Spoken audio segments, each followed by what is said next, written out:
అప్పుల బాధలు వెంటాడుతున్నాయా? అయితే 6 JVR వారి జాతిరత్నాలు ధరించండి. నమస్కారం, వెల్కమ్ టు మనం టీవీ. నేను మీ ప్రియాంక. మనకు తెలిసిందే వినాయక చవితి వచ్చేస్తుంది, ఆ తర్వాత దసరా, ఆ తర్వాత మహాశివరాత్రి. అయితే ఈ సందర్భంగా చాలా చోట్ల ఏంటంటే వినాయక చవితి సందర్భంగా విఘ్నేశ్వరుని పెట్టడం, పందిరి వేయడం, కానీ అక్కడ ఎక్కువగా సినిమా పాటలు లాంటివి పెడుతూ ఉంటాం. కానీ అలా కాకుండా ఆధ్యాత్మికంగా ఎలా మెసులుకోవాలి, ఎలా ఉండాలి, ఆ సమయంలో ఎలాంటి పాటలు పాడాలి, ఇవన్నిటినీ మనకు వివరించడానికి ఈరోజు మనతో పాటు ఉన్నారు. యాక్చువల్లీ నేను ప్రత్యేకించి వీరి గురించి చెప్పక్కర్లేదు, అందరికీ తెలిసిన వారే. Music teacher and music director, అట్లానే ఆయన ఆధ్యాత్మిక గాయకుడు తారక రామారావు గారు పడాల. అలానే మరొకరు కూడా ఉన్నారు మనతో పాటు, గాయకుడు ధీరజ్ చంద్ర గారు ఉన్నారు. నెక్స్ట్ వాళ్ళ గురించి మనం ప్రత్యేకించి చెప్పగలేదు, అందరికీ తెలిసిన వ్యక్తే. వారెవరో కాదు, సీనియర్ ఆర్టిస్ట్, అలానే గాయకురాలు కూడాను. ఇక ఆవిడ విషయంలో మనందరికీ తెలియని మరొక కోణం ఉంది. అంటే ఆవిడ సోషల్ యాక్టివిస్ట్. ఆడవాళ్ళ విషయంలో ఏం జరిగినా ఆవిడ వస్తారు. ఆడవాళ్ళని కాదు, మగవాళ్ళకి కూడా సపోర్ట్గా నిలుస్తూ ఉంటారు. అండ్ ఆవిడలో తెలియని కోణం మరొకటి ఏదైనా ఉంది అంటే కనుక ఆవిడ హరికథ భాగవతాధారిణి. ఆవిడెవరో కాదు, పడాల కళ్యాణి గారు, అంటే కరాటే కళ్యాణి గారు. సో మరి సోదరులతో ఈరోజు మన స్టూడియోలో మనతో పాటు ఉన్నారు. వారితో మాట్లాడి మరిన్ని విషయాలు తెలుసుకుందాం. నమస్కారం, ఎలా ఉన్నారు? మీకు, మీ కుటుంబ సభ్యులకి అందరికీ కూడా వినాయక చవితి శుభాకాంక్షలు. నీకు కూడా వినాయక చవితి శుభాకాంక్షలు. ప్రేక్షకులందరికీ కూడా వినాయక చవితి శుభాకాంక్షలు. సార్, తారక రామారావు గారు, ఫస్ట్ మీ కెరీర్ ఎలా స్టార్ట్ అయింది? నాన్నగారు హరికథ కళాకారులు, అలాగే మృదంగ విద్వాంసులు. సో వారి దగ్గర నుంచి మా ఇంట్లో అందరికి కూడా సంగీతం అలవాటైంది. మా అమ్మ పాడతారు. సో నాన్నగారు అలా మృదంగం వాయించడం, నాకు ఇంట్రెస్ట్ ఉండడం, నేను మృదంగం వాయిస్తూ ఉండడం. దాని తర్వాత మ్యూజిక్ కాలేజ్లో వెళ్ళిన తర్వాత మృదంగం నుంచి వోకల్కి జాయిన్ చేయడం, అక్కడ నుంచి వోకల్ పాడటం, అలా సంగీతం అలా నేపథ్యం అలా స్టార్ట్ అయింది. కుటుంబ నేపథ్యం నుండి ఈరోజు మీరు ఇలా వచ్చారు. అవును. సినిమాకి కూడా పాడుతుంటారు. అంటే మీరు ఆధ్యాత్మికంగా ఎక్కువ గీతాలు పాడారని మేము విన్నాము. సినిమాలకు కూడా మీరు పాడుతూ సినిమాలు మ్యూజిక్ చేశాను. పోలీస్ పాపారావు, జయంతి, తర్వాత కదా వాట్ నెక్స్ట్, ఇలాగా 8 సినిమాలు చేశాను. బ్యాక్గ్రౌండ్ దుర్గి అనే సినిమాకి నేషనల్ అవార్డు కూడా వచ్చింది. ఆ సినిమాకి నేను బ్యాక్గ్రౌండ్ చేసింది. ఆ తర్వాత అలా చేస్తున్నాను. ఇప్పుడు చిన్నజీర స్వామి వారు నాకు తెలుసు కదా, వారి పాటలు ఎక్కువ కంపోజ్ చేస్తూ వారి గాయకుడిగా ఉంటున్నాను అన్నమాట. నెక్స్ట్ చంద్ర గారు, ధీరజ్ చంద్ర గారు, ఎట్లా స్టార్ట్ అయింది మీ కెరియర్? నా కెరియర్, మ్యూజిక్ కెరియర్ యాక్చువల్లీ అక్కకి అన్నయ్యకి నాకు చాలా వయసు తేడా ఉంది. చాలా లేట్గా పుట్టాను నేను ఇంట్లో. 22 years గ్యాప్. కానీ చూడడానికి అట్లా అనిపించలేదు.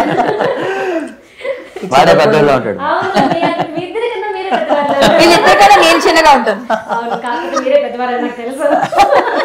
ఫస్ట్ నేనే, సెకండ్, థర్డ్. సో చిన్నప్పుడు నాకు 6వ ఏట అన్నయ్య దగ్గర సంగీతం అభ్యసించడం స్టార్ట్ చేశాను.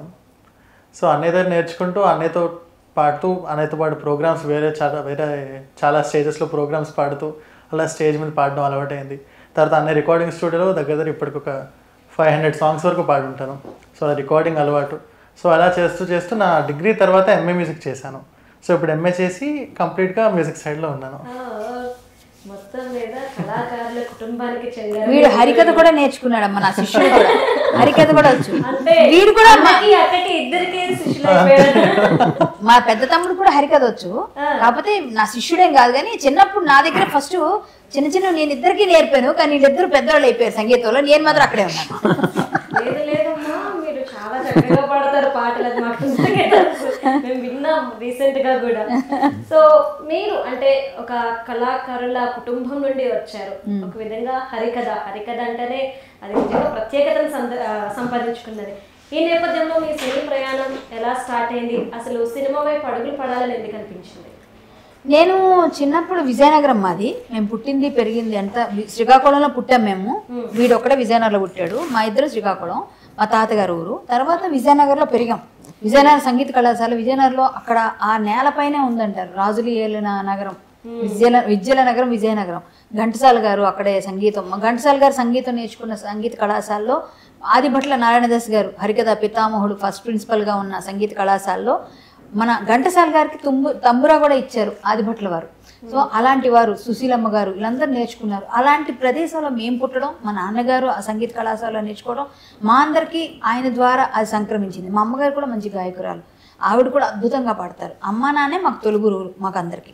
సో వారు అక్కడ విజయనగరంలో పుట్టిన ప్రతి రాయి రప్ప కూడా పాడుతుంది అంటారు, ఎందుకంటే ఆ నేలలో ఉంది అంటారు. అటువంటి విజయనగరంలో పుట్టిన మా అందరికీ సంగీతం మా ఇంట్లో ఉండడం వల్ల ఆ జీన్స్లో అందరికీ అలా వచ్చి అందరూ పాడగలిగాం, అందరం మాట్లాడగలం, అలా వచ్చేసిందమ్మా. సంగీతం అనేది అది అభ్యాసంతో వస్తుంది, దానికి పూర్వజన్మ సుకృతం కూడా ఉండాలి.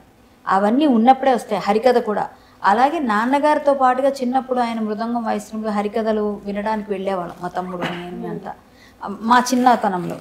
అప్పుడు శృతి వేయడం, అందరికి శృతి పెట్టి ఉండేది. అప్పుడు హరికథలు వినడం వల్ల హరికథలు అవన్నీ కూడా అలా అలవడ్డాయి. యాక్చువల్లీ మీరు హరికథ అంటేనే మాకు అంటే మేము విన్నాము, కళ్యాణి గారి హరికథ చాలా బాగా చెప్తారు, చెప్తుంటే వింటూ ఉండాలి అని చెప్పేసి అంటూ ఉంటారు. ఒక్కసారి మా కోసం మా ప్రేక్షకుల కోసం హరికథ చెప్పండి. నా హరికథ కన్నా ముందు వీళ్ళ పాటలతో మొదలైతే బాగుంటుందేమో. అయ్యో, వాళ్ళ పాటలు కూడా వినాయక చవితి సందర్భంగా మేము ఈ రోజు మీ తమ్ముళ్ళు ఇద్దరిని వదిలేదే లేదు. మీకు శ్రవణానందం అంటారు కదా, మంచి వీణుల విందు అంటారు కదా, అంటే చెవులకి కళ్ళకి కన్నుల విందు వీణుల విందు. అంటే కళ్ళకి చూడడానికి అందంగా చక్కగా మాట్లాడడానికి బాగున్నారు అంటారు. ఇప్పుడు నువ్వు ఎంత ముద్దుగా ఉన్నావు, ఎంత అందంగా, అలా అనమాట. అలాగే చెవులకు కూడా వీణుల విందు అనమాట. వీళ్ళిద్దరితో మొదలు పెట్టు, మధ్యలో పాడుతాను నేను హరికథ. ముందు వాళ్ళతోనే పాడించాలి. ముగ్గురు కళాకారులు ఉన్నారు కాబట్టి 3 కళలు ఉన్నాయి మా ముందు. మూడో శివుడికి 2 అంటే మూడో నేత్రం శివుడి దగ్గర ఉంటుంది. అలాగా 3 కాలాలు, అలాగా త్రినేత్రుడికి మేమందరం ఇష్టం అన్నట్టుగా 2 కళ్ళుతో పాటు 3 కళ్ళు ఇప్పుడు మా అమ్మకి. సార్, మొదటగా వినాయక చవితిని సందర్భించుకొని ఏదైనా ఒక మంచి పాటను పాడండి వినాయక వారికి సంబంధించి. ఆది గణాధిపతే ఆనందమూర్తే, ఆది గణాధిపతే, ఆది గణాధిపతే ఆనందమూర్తే, ఆది గణాధిపతే. అంబ చేతిలో నలుగు పిండితో అవతరించినవా దేవ, అంబ చేతిలో నలుగు పిండితో అవతరించినవా దేవ, ఆది గణాధిపతే ఆనందమూర్తే, ఆది గణాధిపతే. మారేడు నేరేడు కాయలు చెంగల్వావు మెత్త కలువలు. ఈ పాటలో వినాయక పూజ ఎలా చేయాలి అని మొత్తం ఈ పాటలో వచ్చేస్తుంది. మారేడు నేరేడు కాయలు చెంగల్వావు మెత్త కలువలు, మామిడాకులు మంచి గంధము గరిక తోడ ఘనమైన పూజలు. మామిడాకులు మంచి గంధము గరిక తోడ ఘనమైన పూజలు, 32 పత్రుల తోడ ముందుగా నిన్నే మొక్కెదమయ్యా, ఆది గణాధిపతే ఆనందమూర్తే, ఆది గణాధిపతే. పులిహోర పొంగళ్ళు పాయసం వడపప్పు ఉండ్రాలు బెల్లము, పులిహోర పొంగళ్ళు పాయసం వడపప్పు ఉండ్రాళ్ళు బెల్లము, పూలు పండ్లు కొబ్బరికాయలు నాను బాలునికు నైవేద్యాలు, పూలు పండ్లు కొబ్బరికాయలు నాను బాలునికు నైవేద్యాలు. ఎలుకవానం ఎక్కిన దేవా వేగమెరావా మమ్ముల బ్రోవా, ఆది గణాధిపతే ఆనందమూర్తే, ఆది గణాధిపతే. అంబ చేతిలో నలుగు పిండితో అవతరించినవా దేవ, అంబ చేతిలో నలుగు పిండితో అవతరించినవా దేవ, ఆది గణాధిపతే ఆనందమూర్తే, ఆది గణాధిపతే ఆనందమూర్తే, ఆది గణాధిపతే. బోలో గణేష్ మహారాజ్ కి జై. నిజంగా అంటారు కదా, సంగీతం అంటే వింటూ ఉంటే ఒక ప్రపంచానికి తీసుకెళ్ళిపోతుంది అని చెప్పేసి మీ గానం ఎంత అద్భుతంగా ఉందో మాటల్లో చెప్పలేకపోతున్నాం. అంటే ఒక పాటలోనే వినాయక చవితికి ఏమేమి కావాలి, ఆయన ఎలా పూజించాలి అనేది మీరు చెప్పేశారు. ఈ పాటను మీరే కంపోజ్ చేశారా అండి? ఇది నేను కంపోజ్ చేసింది. కాశీలో శ్యామన్ తను రాశారు, మన రైటర్ ఉన్నారు కదా, వారు రాశారు. నేను కంపోజ్ చేసిన మొదటి సాంగ్ ఇది, వినాయకుడి మీద. వినాయకుడి మీద ఫస్ట్ సాంగ్. చాలా ఏళ్ళయింది చేసి, ఈరోజు పాడే అవకాశం వచ్చింది మనం టీవీలో. ఇక ధీరజ్ చంద్ర గారు, మరి మీరు కూడా మీ అమూల్యమైన గొంతుని మాకు వినిపించారు.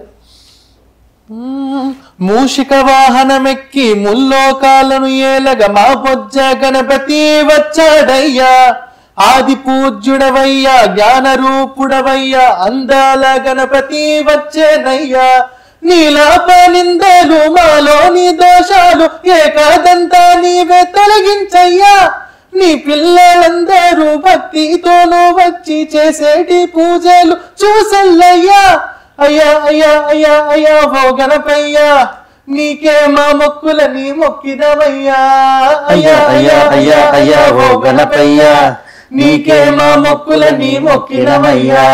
మూషిక వాహనమెక్కి ముల్లోకాలను ఏలగ మా బొజ్జ గణపతి వచ్చాడయ్యా, ఆది పూజ్యుడవయ్యా జ్ఞాన రూపుడవయ్యా అందాల గణపతి వచ్చేనయ్యా. ఎంత చక్కగా పాడారండి, నిజంగా ముగ్గురు కళాకారులు అన్నందుకు. ఇది ఈ పాట అనే కంపోజ్ చేసి అనే రాశారండి, అనే లిరిసిస్ట్ కూడా రాస్తాడు. అంటే మీరు వాగ్గేయకారులు అంటారు, అప్పుడు ఉండేవారు వాగ్గేయకారులు అంటే రచించి పాడేవాళ్ళని వాగ్గేయకారులు అంటారు. సో వారికి చాలా విద్వత్తు ఉంటుంది. అంటే మా తమ్ముడు అంత పెద్దవాడు అవ్వాలని నేను కోరుకుంటున్నాను. వారందరి అంటే చూపు అలా ప్రసరిస్తుంటే అప్పుడప్పుడు రాసేస్తుంటాడు చాలా అద్భుతంగా. నాకు ఫోన్ వస్తుంది ఉదయాన్నే తెల్లవారుజామున, అక్క విను ఖాళీగా ఉన్నావా అని పిలిపిస్తాడు. అప్పుడు నాకు అర్థమైపోతుంది రాత్రి ఏదో కాళ్ళు రాసేసాడు, వీడు ఏదో గుర్తొచ్చిందని. వెంటనే ఫటాఫటా చెప్పేస్తుంటే బాగుంది నాన్న అంటే చక్కగా అది కంపోజ్ అయిపోయి మళ్ళీ మనకి తెలిసిపోతుంది. ఎంతటి అదృష్టం అంటే అక్క, నిజం చెప్పాలంటే ఇది మంచి కళ. అంటే అందరికీ దొరకదు అప్పటికప్పుడు ఒక పాట రాయడం అనేది.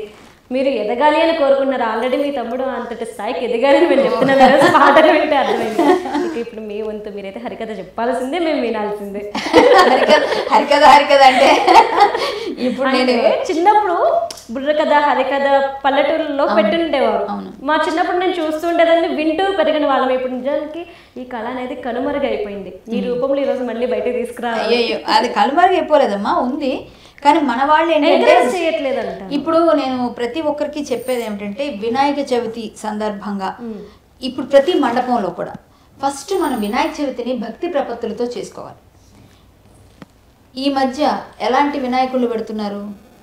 ప్రతి దగ్గర కూడా స్పైడర్ మ్యాన్ వినాయకుడు, గబ్బర్ సింగ్ వినాయకుడు, ఇప్పుడు ఇంకేది బాహుబలి వినాయకుడు, అదే బాహుబలి అనగా సిక్స్ ప్యాక్ వినాయకుడు, ఇప్పుడు పుష్ప వినాయకుడు. ఈ వినాయకుళ్ళు కాదు మనం పెట్టాల్సింది, మట్టి గణపయ్యని అమ్మ పసుపు నలుగుపిండితో చేస్తే ప్రాణప్రతిష్ఠ చేస్తే వినాయక స్వామి జననం జరిగింది, మనందరికీ తెలుసు. అలాంటి వినాయక చవితిని పురస్కరించుకొని మనం చేయాల్సింది ఏంటి? ఆయన ఒకప్పుడు ఈ వినాయక చవితి చేయాలి అంటే మనం పూర్వకాలం బ్రిటిష్ వారు ఇది నిషేధించారు. మనందరినీ ఒక దగ్గర గుమ్ముగూడనిచ్చేవారు కాదు. ఒక దగ్గర ఉంటే 144 సెక్షన్ ఇప్పుడే కాదు అప్పుడు కూడా పెట్టి ఇలా హిందువులందరూ ఒక దగ్గర చేరకూడదని తిట్టి కొట్టి మనల్ని భయభ్రాంతులు చేసి పండగలు లేవు, పబ్బాలు లేవు. ఆ సమయంలో బాలగంగాధర్ తిలక్ గారు ఎంత అద్భుతంగా ఆయన మనందరికీ సామూహిక బృందగానాలు పూజలు జరగాలని ఈ వినాయక నిమజ్జనాలు వినాయక ప్రతిష్టాపన అంతా జరిపించే విధంగా ఆయన కదా కృషి చేశారు. అప్పుడు కదా వినాయకుడు మనం స్థాపించుకుంటున్నాం. ఇది మనం మర్చిపోయి అదంతా ఎందుకు చేశారు? చక్కగా అందరూ భజనలు చేయాలి, పాటలు పాడాలి, ఆయన గురించి కీర్తించాలి, అమ్మకి దగ్గర అవ్వాలి, అయ్యవారికి దగ్గర అవ్వాలని చూడాలి, పార్వతమ్మని మనం ప్రసన్నం చేసుకోవాలి, శివయ్యని ప్రసన్నం చేసుకోవాలి, వినాయకుడిని ఆనందింపజేయాలి. ఇది కదా మనం చేయాల్సిన పని. ఎంతసేపు డీజే డీజే డీజే డీజే అని కొన్ని డీజేలు పెట్టి అదేదో పేర్ల మధ్యలో వస్తే ఈ పాట ఆ పాట మిక్స్ చేసేసి ఏమేమో పాడేసి ఏదో చేసి మనం అంతా సంస్కృతి సంప్రదాయాలు మంట కలిపేస్తున్నాం. వినాయకుడు రూపురేఖలు మార్చేస్తున్నాం, మనకు నచ్చిన విధంగా తీసుకొస్తున్నాం స్వామిని. ఆయనకి ఏ విధమైన గజముఖ గణపతి అని పాడుతాం. ఆయన గజముఖ రూపంతో ఉంటేనే కదా అందం. ఆ రూపాన్ని అలా ఫేస్ ఒకటి నుంచి మిగిలినవన్నీ డ్రెస్సులు ప్యాంటు షర్ట్లు వేసి షూస్ వేసి అసలు ఆయనకి ఎన్ని చేయాలో అన్ని అలంకారాలు వెర్రితల్లేస్తుంది పాశ్చాత్య సంస్కృతి. సో ఇవన్నీ చూసినప్పుడు బాధ అనిపిస్తుంది. మండపాల్లో ఒకప్పుడు ఏం చేసేవారు, మా తండ్రి గారు మా నాన్నగారు వాళ్ళందరూ ముందు కూడా అయితే మా నాన్నగారు వాళ్ళంతా రోజు నవరాత్రులు ఉత్సవాలు జరిగేటప్పుడు హరికథలకి రెగ్యులర్ వెళ్ళేవారు. ఖాళీ ఉండేది కాదు ఎవరికి ఆర్టిస్టులకి. ఒకప్పుడు ఈ వినాయక మండపాల్లో మొదటి రోజైనా చివరి రోజైనా మధ్యలో అయినా వాళ్ళ వెసులుబాటును బట్టి కథలు జరిగేవి. రోజు కథలు ఉండేవి. ఇప్పుడు ఎవరు పెడుతున్నారమ్మా హరికథని, ఎవరు వింటున్నారమ్మా అసలు? బుర్ర కథ కానీ, హరికథ కానీ, జముకుల కథ కానీ, ఒగ్గు కథ కానీ, ఇవన్నీ పూర్వ పాశ్చాత్య కళలు కదా. పాశ్చాత్య సంస్కృతిని అంతా అడాప్ట్ చేసుకొని మన జానపద కళల్ని, సంస్కృతి సంప్రదాయాలని పక్కన పడేస్తున్నారు. అంటే పాశ్చాత్య పోకడలకు వెళ్ళిపోతున్నారని చెప్పబోయి నేను చూసా. నేను అంటే ఎలాంటి పరిస్థితులు ఉన్నాం, ఎంతసేపు ఆర్కెస్ట్రాలు, డీజేలు, ఈ డాన్సులు, ఆ డాన్సులు. యాక్చువల్గా అసలు వినాయక చవితి ఎందుకు మొదలైంది అనేది ఏమైనా తెలిస్తే ఐడియా ఉంటే, బాలగంగాధర్ తిలక్ గారు ఉన్నారు కదా, వారు ప్రజల్లో జాతీయత భావాన్ని పెంచడానికి చేసినటువంటి ఒక మంచి కార్యక్రమం వినాయక చవితి. ఇప్పుడు అది ఎలా అయిపోయిందంటే సినిమా పాటలు వేసుకోవడానికి మంచికి వేదిక అయింది, అందరూ మందు పార్టీలు చేసుకోవడానికి మంచికి వేదిక అయిపోయింది. ఇలా అందరూ ఒకళ్ళొకరు కొట్టుకోవడానికి, ఒకళ్ళు తిట్టుకోవడానికి మంచి వేదికలుగా తయారు చేసేసారు రాను రాను. యాక్చువల్గా అసామాన్య లోకమాన్య ప్రబోధాగ్ని ఉత్సవం ఇది, గణేష చతుర్థి వైభవ వికాసాగ్ని ఉత్సవం ఇది అని ఒక పాట పాడాను లాస్ట్ టైం. సామూహిక చైతన్యం రగిలించగా పుట్టెనాడు, జాతీయ స్ఫూర్తి నింపు వినోదాగ్ని ఉత్సవం ఇది. ఈ భారతీయత అనేది ఎంత గొప్పదో అని చెప్పడానికి, భారతీయత అన్నది ఒక దేశం కాదుర కన్నా ఎల్లలతో గుర్తించే ప్రదేశమేం కాదు నాయన, నిఖిల జగానికి సకల జనాలకి సొంతమైన ఒక తాత్విక చింతన, వసుదైక కుటుంబమని ఆ పావన భావన, సనాతనం ఆ సంస్కృతి, ప్రతి సమాజానికి అది వారధి, ప్రగతికి అది పరమావధి, ప్రతి ఒక్కరిదా పెన్నిది, దేశమేది అయినా వాసమెక్కడైనా, వేషభాషలేవైనా, మనిషి అన్న చిరునామా మారదు ఏనాడైనా, ఖండాలుగా చీలినా నడుమ సంద్రాలే చేరినా, ప్రపంచానికి ఆ సంపద చేర్చాలి, మనమే ఆ బాధ్యత నెరవేర్చాలి. మనంటివి ఇప్పుడు ఆ బాధ్యత తీసుకుంది మన కోసం. సో అందరూ కూడా ఈ ఉత్సవాన్ని ఎలా జరుపుకోవాలో ముందు తెలుసుకోవాలి. అది మానేసి ఇప్పుడు కొద్ది రోజులకి ఏమైపోయిందంటే వినాయకుడికి ఇష్టమైన పాట అంటే కేవు కేక అంటున్నారు అందరూ. ఎక్కడ చూసినా అదే పాట, కేవు కేక అని ఒక కేక వస్తుంది ఫస్ట్ ఓపెనింగ్. ఆ కేకతో మరి వినాయకుడిని లేపుతున్నారు. మరి అప్పుడు మీరు ఏం చేస్తున్నారు? మీరు ఏదైతే వినాయకుడిని పెడుతున్నాం అనుకుంటున్నారో నిజంగా ఆయన చెప్పినవి ఏమిటి, ఎందుకు చేయాలంటే 21 పత్రులతోటి ఆయన పూజ చేసి మనందరికీ ఆరోగ్యాన్ని ఇవ్వడానికి వచ్చిన వినాయకుడు ఒక వైద్యుడు. ఈ వర్షాకాలంలో ఆ పత్రులు వాడడం వల్ల మనకు కొన్ని రోగాలు దూరం అవుతాయి. ఆ పత్రులు తీసుకెళ్లి ఆ నూతుల్లోనో ఆ చెరువుల్లో వేయటం వల్ల కొన్ని వాటర్ ప్యూరిఫై అవుతుంది. ఇదంతా దాని వెనకున్న సైన్స్ ఇది.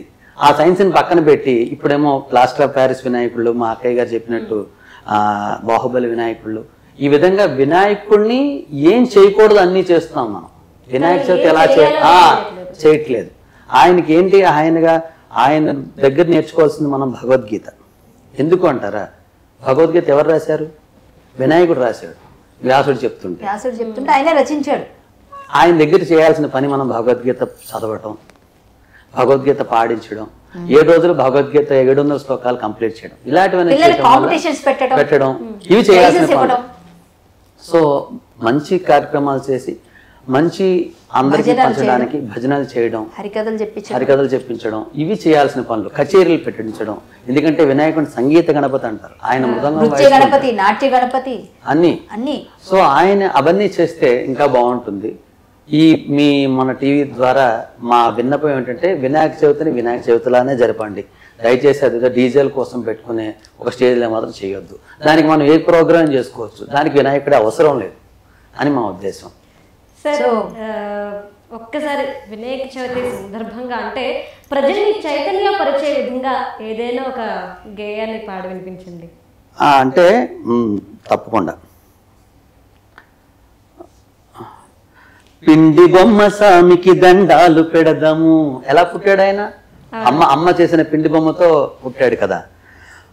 గుండె నిండా భక్తి నింపి మొక్కుకుందమా, పిండి బొమ్మ సామికి దండాలు పెడదమా, గుండె నిండా భక్తి నింపి మొక్కుకుందమా, గూరువాడ పందిరేసి పూజ చేద్దామా, గుండ్రాళ్ళు నైవేద్యం సమర్పిద్దామా, పిండి బొమ్మ సామికి దండాలు పెడదమా, గుండె నిండా భక్తి నింపి మొక్కుకుందమా.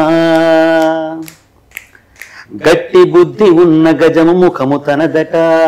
ఇక్కడ కూడా చాలా గొప్ప విషయం ఏంటంటే వినాయకుడికి ఈ గజరూపం ఎందుకు వచ్చిందని చాలా మంది, కొంతమంది మన సంస్కృతిని వ్యతిరేకించే వాళ్ళు చెప్తారు. ఏమిటి ఏనుగు మొహంతో ఏమిటండి అనేసి.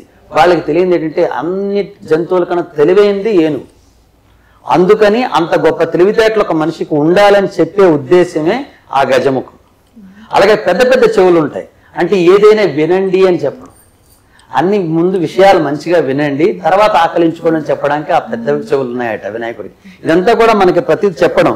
గట్టి బుద్ధి ఉన్న గజము ముఖము తనదట, చిట్టి ఎలక తనను మోయు వాహనమ్మట, చవితి నాడు పత్రి పూజ తనకు చాలట, కథను చదివి మొక్కుకుంటే మనకు మేలట, పిండి బొమ్మ సామికి దండాలు పెడదమా, గుండె నింద భక్తి నింపి మొక్కుకుందమా, జై బోలో గణనాథకి, జై బోలో గణనాథకి, జై బోలో గణనాథకి, జై బోలో గణనాథకి.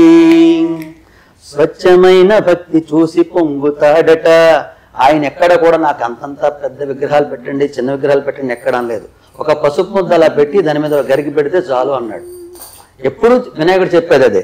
స్వచ్ఛమైన భక్తి చూసి పొంగుతాడట, పచ్చ నోట్ల కట్టలేమి కోరబోడట, వేడుకున్న వారికింక వేడుకేనట, వేడుకున్న వారికింక వేడుకేనట, వీడకుండ కాచే ఇలా వేలుపేనట, పిండి బొమ్మ సామికి దండాలు పెడదమా, గుండె నిండ భక్తి నింపి మొక్కుకుందమా, పిండి బొమ్మ సామికి దండాలు పెడదమా, గుండె నిండ భక్తి నింపి మొక్కుకుందమా. ఎంత చక్కగా ఎంత వినసొంపుగా ఉందో ఈ పాటతో. నిజంగా జనాల్లో చైతన్యం రావాలని కోరుకుంటున్నాము. అక్క హరికథ అంతే మొదలైన. సరే నేను కూడా వినాయకుడు పాట పాడాల్సిందే. హరికథలో మొట్టమొదటి పాడేది ఆ వినాయకుడిని ప్రార్థన చేసే తొలి పూజలు అందుకునే ఆది గణాధిపతికి పూజలు చేసే పాడతాము. సో నేను చిన్న వినాయకుడు కీర్తన పాడి తర్వాత నా హరికథలో చిన్న బిట్టి చెప్తాను. నేను వీళ్ళలాగా డైరెక్ట్గా పాడలేను, శృతి లేకపోతే నేను పాడలేను. నాకు శృతి లేకపోతే నాకు కష్టం, నేను ఎక్కడికో వెళ్ళిపోతాను, వీళ్ళ శృతిలో వెళ్ళిపోతాను.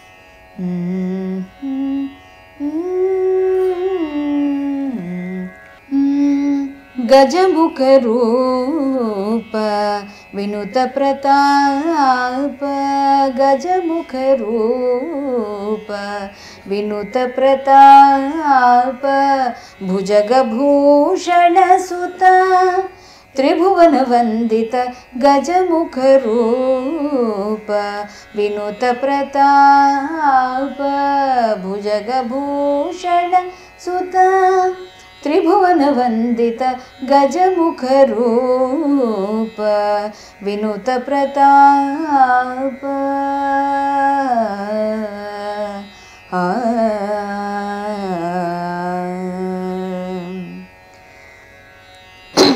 ఆద్యంతం మూల ఆధారం బగు, ఆద్యంతం మూల ఆధారం బగు, వేల్పుడవని మనసారను తెంతును, గజముఖ రూప వినుత ప్రతాప. అమరులకెల్లను అధినాయకుడై, అమరులకెల్లను అధినాయకుడై, ప్రమథ గణములతో కొలువైయుడడే, అమరులకెల్లను అధినాయకుడై, ప్రమథ గణములతో కొలువైయుడడే, పార్వతీశ్వరుల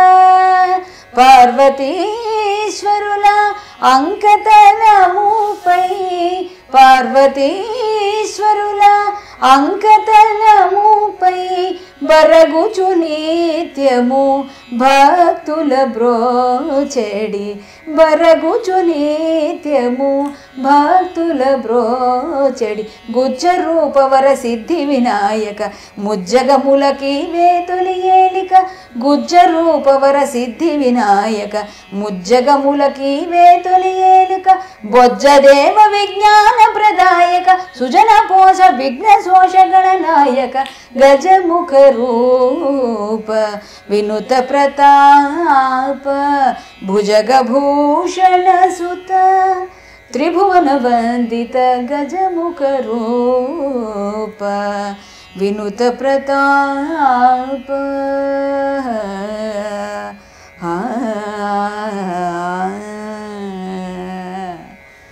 జై బోలో గణేష్ మహారాజ్కి.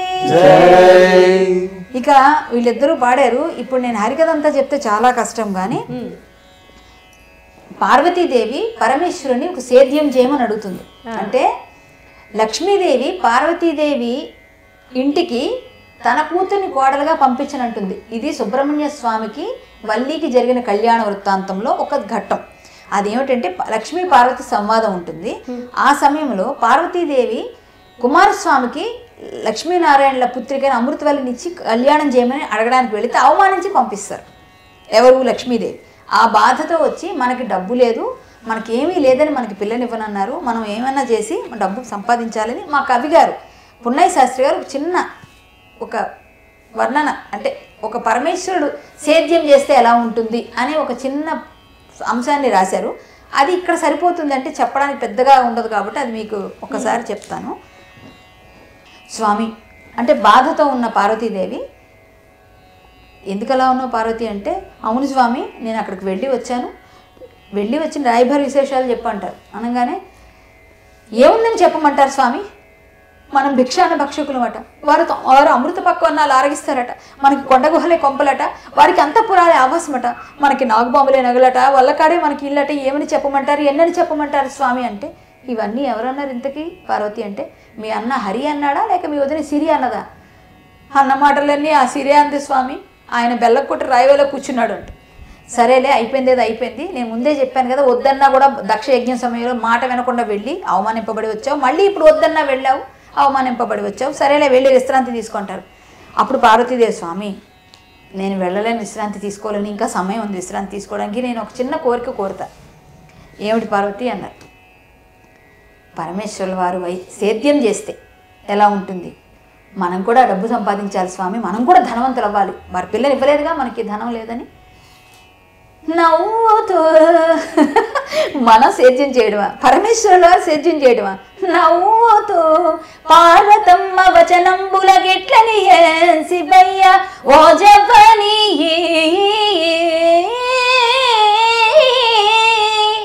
ఎద్దులేవి కృషి సల్పుటకు తగు భూములున్నవే, తవ్వెడో మానెడో మొదలు ధాన్యపు విత్తులేవి, నాగలెట్లు ఎవిది సేతు సేద్యము మహేశ్వరి,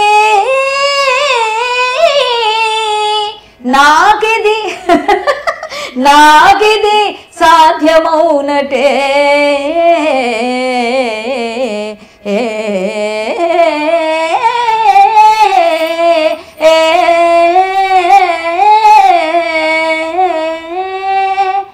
ఇవన్నీ చేయాలంటే ఏం కావాలి, మన దగ్గర ఎక్కడున్నాయి, నాగలు ఎక్కడుంది, వడ్లు ఎక్కడున్నాయి, భూమి ఎక్కడుంది, నీరు ఎక్కడున్నాయి, ఇవన్నీ మన దగ్గర ఎద్దులు కావాలిగా, ఇవన్నీ ఎక్కడున్నాయి పరమేశ్వరి అన్నారు.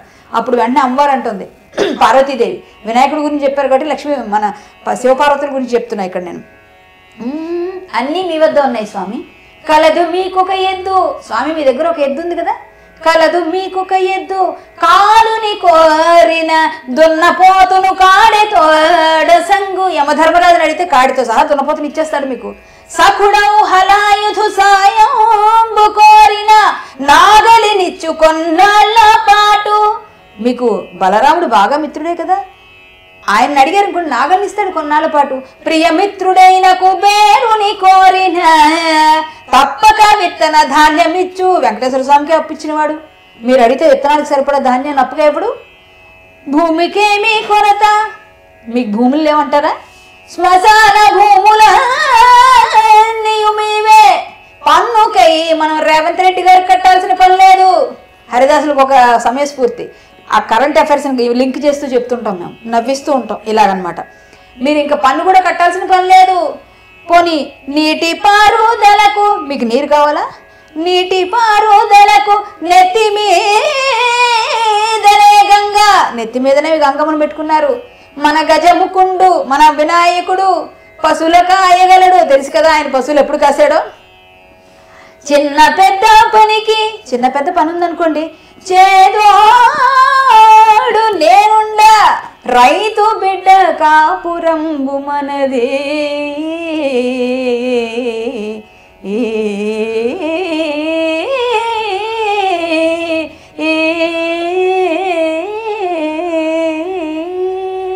గొంతు చాలా పట్టేసి నాకు బాలేదు మొన్నటిదాకా ఉత్సవాలు చేసి, అయినప్పటికీ నువ్వు అడిగావు కాబట్టి పాడాను.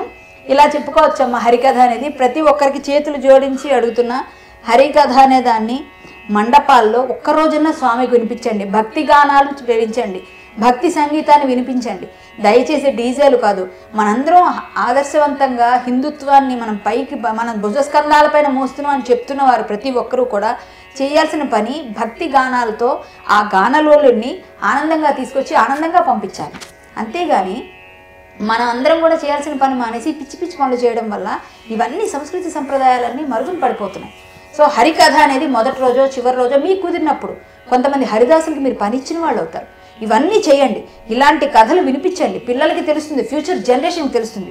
ఇది ఒక్కటే చెప్తున్నాను, వినాయక నిమజ్జనం చేసే వరకు కూడా ఈ 9 రోజులు 5 రోజులు 3 రోజులు మీరు చాలా మంచి కార్యక్రమాలు చేస్తే మీ అంత మనస్తృప్తి ఇంకో మీ అంత మీరే ఆనందంగా ఉంటారు. కాబట్టి ఖచ్చితంగా చేయండి. ఇది హరికథలో ఒక చిన్న పార్ట్, ఒక చిన్న భాగం మాత్రమే. చాలా 4 గంటలు చెప్పొచ్చు ఇలా కథ.